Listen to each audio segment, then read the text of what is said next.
Out here in the San Fernando Valley this week, we're at Norm's on Sherman Way in Van Nuys, and Norm's, well, that was a place I used to like to go to in West LA, and they tore it down. They closed the place, making way for progress and more housing. But I remember back in the day running into Jack Haley there, a lot of other people around West LA, and of course Jack passed away a few years ago. He was 51 years old. He had a heart situation, but always enjoyed going in there early in the morning and talking to him. He would come in before doing some TV stuff with Fox, and always give me a good breakdown on some of the pro players.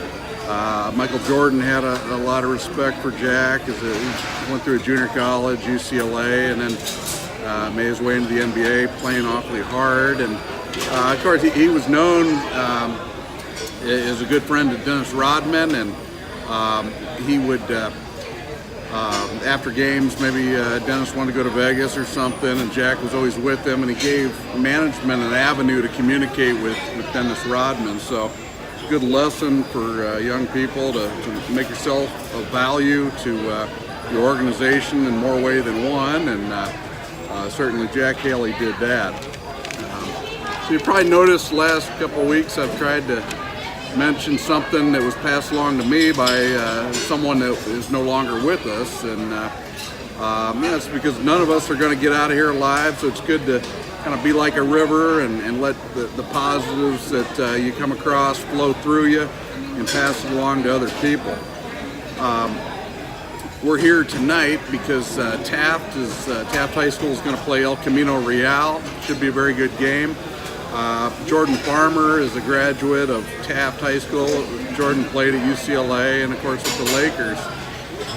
This year, Kahai Clark is a senior point guard for Taft. He's a commitment to Virginia. He's going to be at Virginia next year. And Makani Whiteside, a transfer from St. John Bosco, is on the team as well. Clark had a great summer. He played for the Oakland Soldiers in the AAU, and they won the Peach Jam last summer.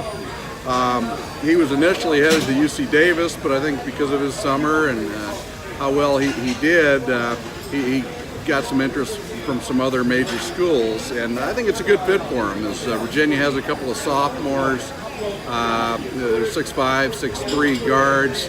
They were top 50 players.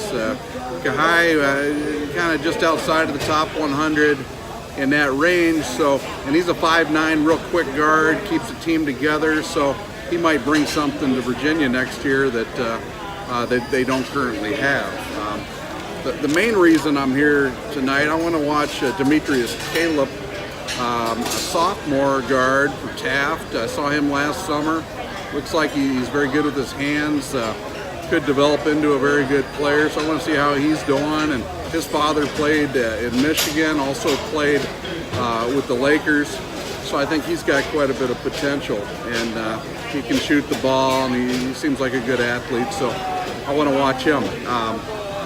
Business-wise, the Valley, it's a place that I learned a lot about small manufacturers around Ethel Avenue, Varna Avenue, in the Van Nuys, North Hollywood area. I remember talking to a president of a small manufacturer who, as we sat down, he shut the door and he told me, he said, "Hey, whatever you do, Ray, don't go to work for your father-in-law." And you could tell he was dealing with that, and it was wearing on him. People in the area around 2000, 2001, 2002, that time, some of the small manufacturers pointed out to me how Boeing, at the time, they were shifting some manufacturing to China, and they were straight up with them, but the small manufacturers, they were going to have to produce the same thing for 3% less pay the next year, 3% less the year after that, 3% less pay the year after that for the same thing. So eventually most of them had to go out of business. I also remember Okani Sushi was in the area here. They made sushi for Trader Joe's. It was pretty good stuff. And I remember one of their kids played football at UCLA. remember there was a wholesale company that sold rice and beans, that type of thing, and I remember them telling me how they would sell wholesale to grocery stores, and one of the grocery stores in particular, it was funny how it always come up as 10% spoiled or damaged packaging, and so it was consistent every single time. So they had to decide, hey, if we're going to sell to that grocery store, we're going to have to plan that into our process, work that 10% in. So that's a good lesson for people out there in the wholesale business. Another story I remember, there was a guy out by the Burbank airport, and their business, they would tear the overhead compartments and the seats out of airplanes and replace that. So they kind of refurbished the inside of airplanes. They did that for Lufthansa, and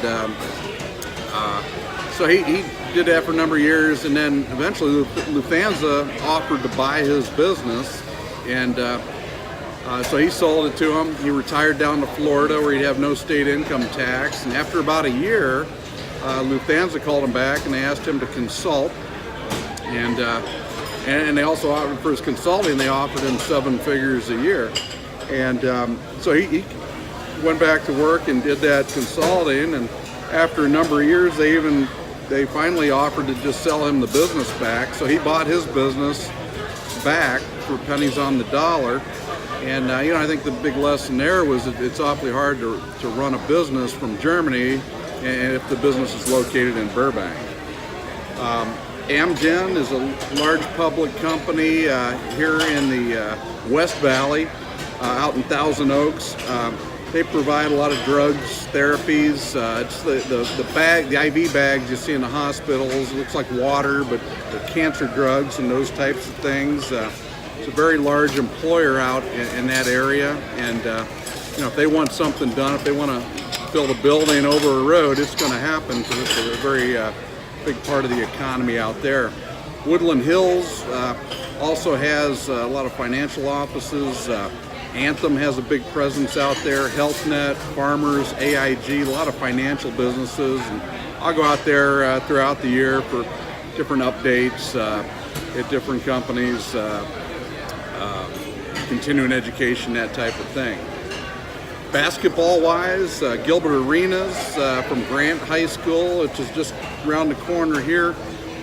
He's from the area. Jordan Farmer, I mentioned, from Taft. The Collins twins from Harvard Westlake. Marvin Bagley, who's at Duke, was from Sierra Canyon. The Holiday brothers, Drew, Justin, and Aaron Holiday, are from Campbell Hall nearby.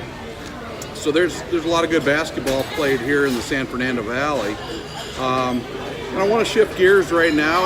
I went out earlier in the week and I watched Chino Hills play against Rancho Cucamonga, who has a solid team this year.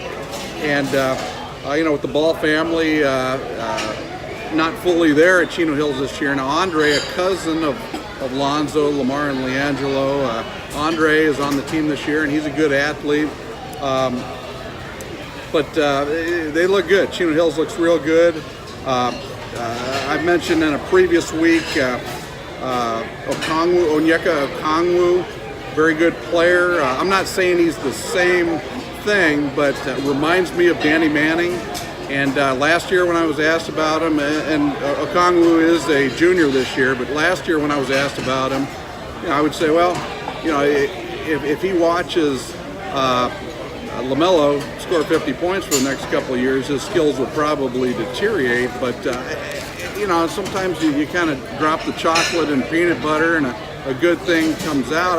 I think when I'm asked about the Balls, I think LaMelo's a pro. Right now, I don't think LiAngelo is, but I think LaMelo, of course, has a better chance to develop into that. LiAngelo could later, but I think that LaMelo is developing in Lithuania right now, and I think Onyeka Okongwu is developing very well as well. He would shoot 10, 12 footers a year ago, and this year you're seeing him post up a little more. He's using his left hand, his right hand, so he looks solid down there, and looks like the coach is on him to reminding him to play defense, so keeping that intensity up. But someone's going to get a very good player in Okongwu. His body as well. Don't forget he's getting bigger, stronger. It reminded me of his brother. And for those of you who don't know, Onyeka Okongwu's older brother played with Lonzo Ball, and it was a tragedy. While he was in high school, he actually he's a big 6'9" guy, and he fell off a skateboard. And he actually died. He passed away, and so it was really a tragedy. But so Onyeka Okongwu's been through an awful lot, and you can tell he's tough out there. It seems like a very good demeanor, and I expect very good things from him. That's about it for right now. We will be back after the game with a little rundown of what happened, and look forward to seeing you then.